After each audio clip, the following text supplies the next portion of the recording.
I'm Jane Farnham from Great British Speakers, and I'm here today chatting with the extraordinary Team GB Paralympic swimmer Ollie Hynd MBE, no less.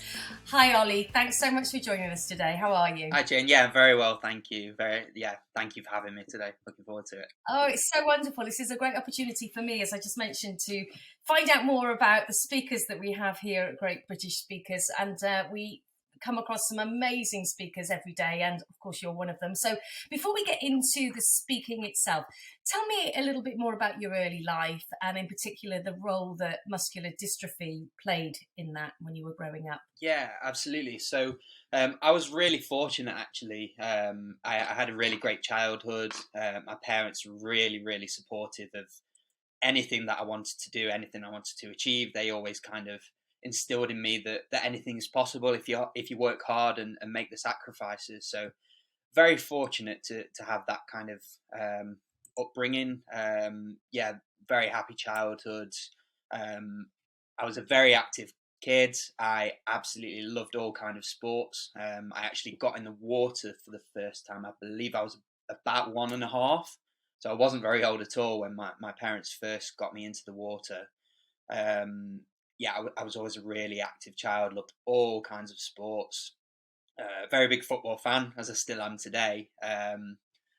So very kind of normal childhood, really. And then I turned probably about 12 years old, and I started to notice I was getting a lot of knee pain. That was kind of my first initial symptom with my disability. And my parents just kind of put it down to, growing pains as you do, and, is very typical for children that age to experience that kind of pain occasionally through those years. So we kind of just put it down to growing pains. But then eventually it became quite evident that, something wasn't quite right. Initially, I went to see an orthopedic surgeon about some orthopedic issues that I had with my left knee. I had surgery on my left knee in 2008, which should have been a very straightforward surgery, should have been, really successful. Even back then, they had great success rates with this surgery.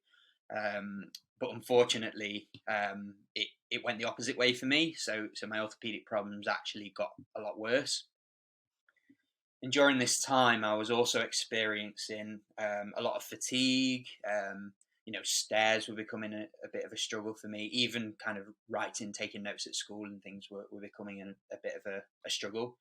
And also, I'd like to mention that's really important to my story, not just my childhood and my condition, but my entire kind of sporting journey. I have an older brother, Sam. He's 3.5 years older than me.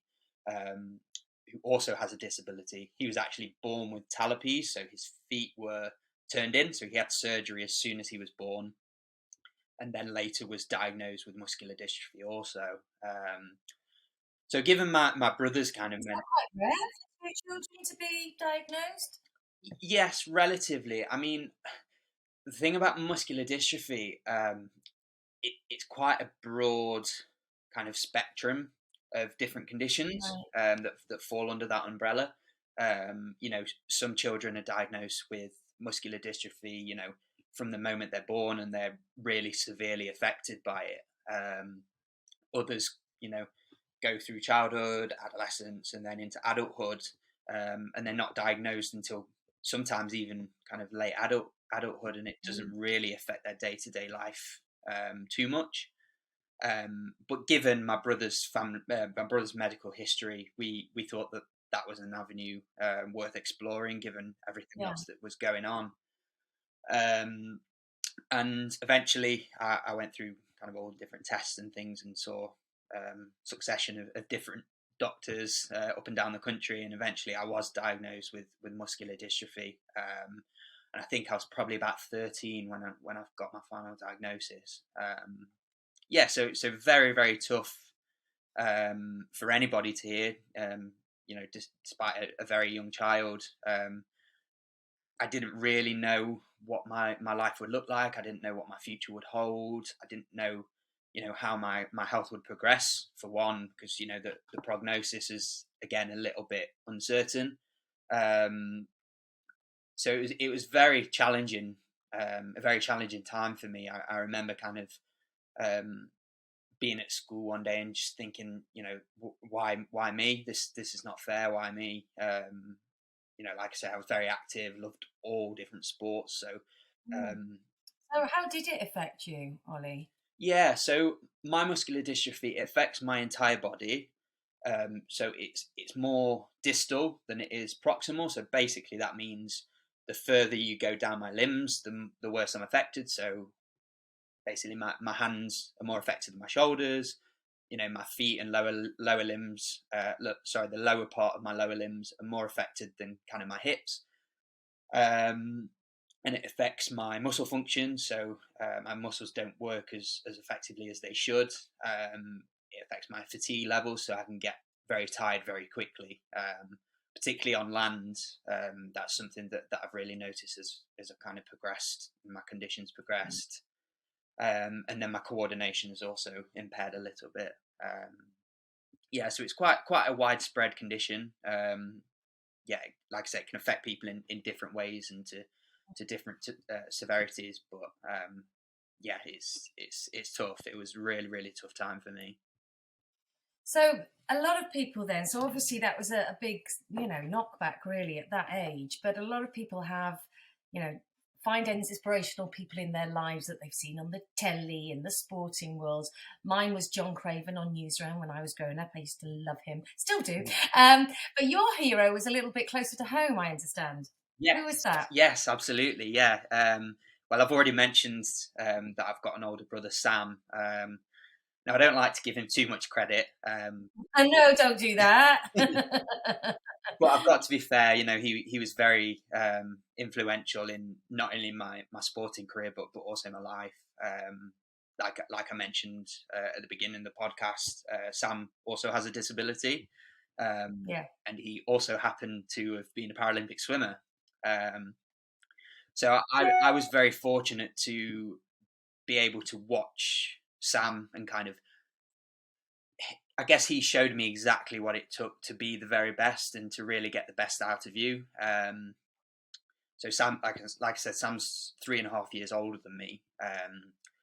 So around the same time that I was going through my diagnosis and kind of dealing with my health struggles, Sam was actually training for the 2008 Paralympics in Beijing.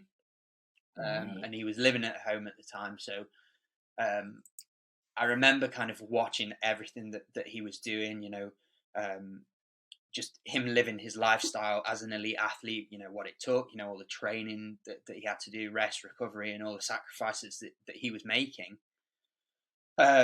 So May of 2008 rolls around and Sam, he was swimming really well. He was absolutely on fire, to be honest with you. He was a world record holder at this time and, very much the favourite to go to Beijing and win a gold medal. But as is everything in sport, nothing's a certainty. So he had to kind of go through the trial process and be selected, which in May 2008 he was. So he was officially selected to represent Great Britain in Beijing at the Paralympics. And my parents said to me, right, okay, Ollie, we're going to fly out to China and we're going to support Sam and, we want to be there. And I can remember at the time, just kind of this 13-year-old kid, a little bit down in the dumps, feeling like the world was against me. It wasn't really what I wanted to do, to be honest with you. But reluctantly, I agreed to go with my parents to China and support my brother. And wholeheartedly, I can say it's, one of the most important moments of my life, because I remember just from the moment that we landed in Beijing, just falling in love with the Paralympic movement and everything that the Paralympics was about. I was this 13-year-old kid going through all these struggles, and then I was put into this environment where, these great athletes were achieving amazing sporting feats despite their disability, and that was kind of the overarching message from the Paralympics. It's about overcoming adversity, overcoming those barriers to still achieve and still be, the best that we can be. And, after that, obviously going into London 2012, there was the whole Superhumans campaign that Channel 4 ran, which was, excellent. And I think that kind of really encompasses what the Paralympics are about. Yeah, so So I'm guessing, Ollie, at this stage you were already swimming. yes, yeah. So Yeah. I And you were swimming competitively. yes, so I first got in the water when I was really young, 1.5, and I started competing as an able-bodied swimmer from the age of 8. So I, was fully well versed in competitive swimming. But of course, at this I mean, time, it's out of all the sports. I mean, I know you have to be completely dedicated and give up almost your early years to any sport that you want to do competitively. But it's those early starts of the swimming, and if you have to drag a child out of bed at that time and they don't want to go, then they haven't got it, and then they haven't got the bug. So you obviously had the bug. You were kind of spurred on by your brother, and trained away, and then you decided to compete at that level yourself, I suppose, and you were good enough to do that. So what were the highlights of competing at that world level, and what was your first taste of that world level sort of stardom, I suppose? Yeah, I mean, it's honestly, I can say it was the most incredible journey, and I feel really, really fortunate that not only did I get to represent my country once, I got to do it multiple times, and be successful and win medals, which was fantastic. And I think probably from the moment that we landed back on UK soil, I think I'd made that decision that this is something that I wanted to pursue and a dream that I really wanted to chase. Yeah. And I think it served as a purpose and a driving force and something that could change my life. I think that's what really motivated me and wanted me to be able to do this, as my career. I mentioned earlier, with my health struggles, often I would be having the absolute worst day, struggling to get upstairs, to get anything done, struggling with my writing. And logic would say I shouldn't be able to train, but often I would go in and train and try my absolute best and come out of the water feeling better than I did when I got in. So it served a phenomenal purpose in my life, and very fortunate to have been involved in elite sport. And then my first international competition was in 2011 at the European Championships. So I got to make my international debut at 16, which was absolute dream come true. Got to race my brother. I was really fortunate that I was able to come away with some medals as well from my first international competition. So I can imagine there's a competitive streak between you and your brother. Are you always? I bet it's not just about swimming either. I bet it goes down to everything that you do: playing cards, darts, snooker, pool. It didn't matter. Absolutely anything. We were competitive. Growing up as kids, whether it was who's first to the biscuit tin or who got to sit in the front seat in the car, we were always really, really competitive. So it was kind of. So what sort of useful tools did it give you, kind of competing at that at that age on such a global scale? I mean, because obviously you obviously talk about those tools, and have you found those tools useful in day-to-day life moving forward? Yeah, 100%. I think there's kind of a lot of transferable skills and messages from not just elite sport, but I think sport is in a wider context. I think that there's real good messaging and skills that translate into real life, I guess.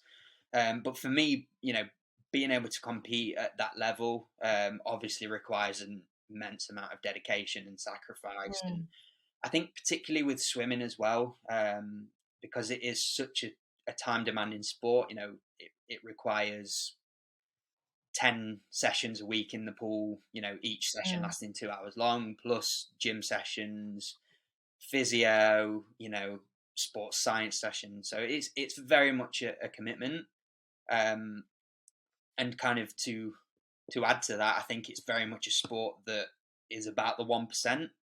So you could train consistently all year. You could have a fantastic year of training, and you could get to your major championship at the end of the season, and you could swim, a tenth slower than your best time, for instance. So you could have done all this work and then not even do a best time, never mind, win medals and things. And, often medals at the world level are won by, fingernails, hundredths of a second. So, it's definitely a sport of one percenters. And I think probably more latterly in my career, it taught me to really, really kind of appreciate the journey and the process of things and trust in the process.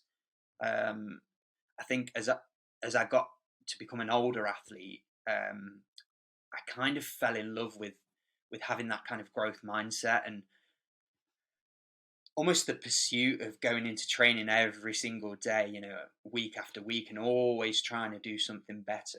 Is there something that I can do better today than I did yesterday? It could be, my hand entry in my front crawl, for instance. It could be absolutely anything. But, for me, I found real confidence in that. And I think, it's something that I've kind of taken forward with the rest of my life to really kind of break things down, look at the one percenters. What can I do better today than I did yesterday? And I think that's all that we can really ask for. And I think that's just such a great kind of learning message from sport, and something that I hope to keep taking forward in my life. And they're great transferable skills into business, just in the business place in general. But so you're now at the grand old age of 28, retired. How's life? Yes, it's great. Like I say, I've been involved in sport since I was at school, so it's been my job essentially since I was 16. So a very big lifestyle change. I think I probably struggled a little bit more with my transition away from elite sport than I anticipated. I remember, speaking to so many athletes that had taken a step back from competition, and they kind of talked to me a little bit about their journey, about their experience, and explained to me how truly difficult it is. Because as elite athletes, we're so used to having a structure, a routine. Schedule. I mean, if I don't have that schedule and I'm not an elite athlete, if I have a day where I've got nothing booked, what am I to do? What am I meant to be doing today? 100%. So, and for you, where you have that complete sort of, your diary is just dead set every day, I suppose, for 10, 15 years. I'm doing this at these times. So what are you doing with yourself? Yeah, so I'm doing a lot of motivational speaking. That's kind of the direction that I really, really want to go in the next step in my career. Like I say, I feel like I've got a lot to give through my journey of sport. I think it was a slightly unconventional journey through sport. Obviously, having my older brother and things like that. So I really feel like I've got value to give to businesses, individuals that are just wanting to be the best version of themselves. I think for me, that's something that I'm really passionate about. So on that note, then, what sort of topics do you cover in your keynotes? Yeah, so a lot of the topics that I cover, of course, is kind of determination, sacrifices, what it takes to be elite, but also goal setting. I think that's a really, really powerful subject that often gets overlooked. It's very huge in the sporting world, and like I say, it's been something that's so normal to me. I've been setting myself goals for the season, setting myself goals for a 4-year cycle, setting myself goals, even just daily goals, weekly goals I want to achieve. But from my experiences, going into kind of businesses and speaking to their employees, even when I go in to visit schools and speak to children, a lot of the time goal setting is just such a foreign idea to them, and they've never really been taught what it means to set goals and how it can be effective to being the best that you can possibly be and achieving great things. And a lot of the times people don't really know where to start with those goals. One simple tip that I always give to people when it comes to goal setting is write your goals down. And it seems so simple, but a lot of the times I find that people in the corporate environment, they might say, right, in my head I want to achieve this, but they never put it down on paper. It never becomes real. And I think when it becomes real and tangible and we can see it, we then become responsible for our goals, and our actions have to align with those goals. Whereas if we don't write those goals down, it's just kind of a thought in our head, and we're not really accountable for them. So I think I really should believe in writing down things and seeing them and making them. And it's amazing. You can go back to them a year later and writing down the how you're going to get there, little baby steps, and then you kind of just ticking them off and going, oh yeah, I did that this year. Setting it's baby steps to reach that goal. You can't expect everything to happen immediately. It's huge, and I think obviously everyone's got busy lives and they've got so many things going off.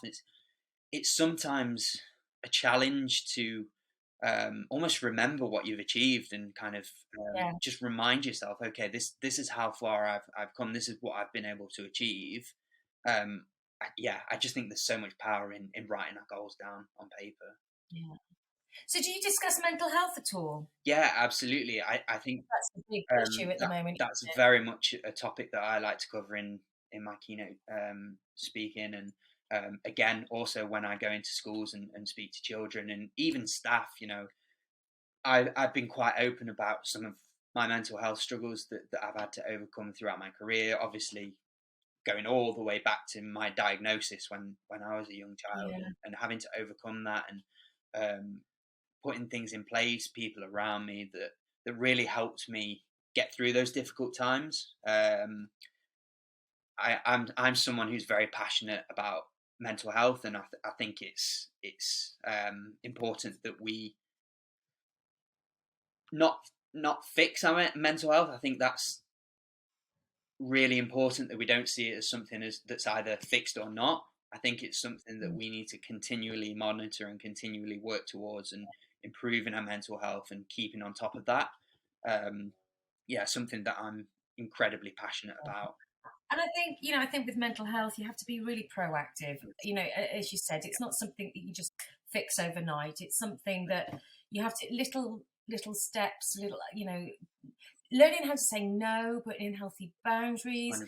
Protecting yourself, and all these things that people aren't aware that that they're allowed to do, but that they should do, because it's important that we all protect ourselves in some way and our mental health. But before we go, I just need to ask about your MBE. So tell me about receiving that finally, and also you've had some other recognition too, I understand. Yes, yeah. It's funny actually. Yesterday was actually 10 years since I received my MBE, so it was the 10-year anniversary. Wow. Did you have your brother over for a drink?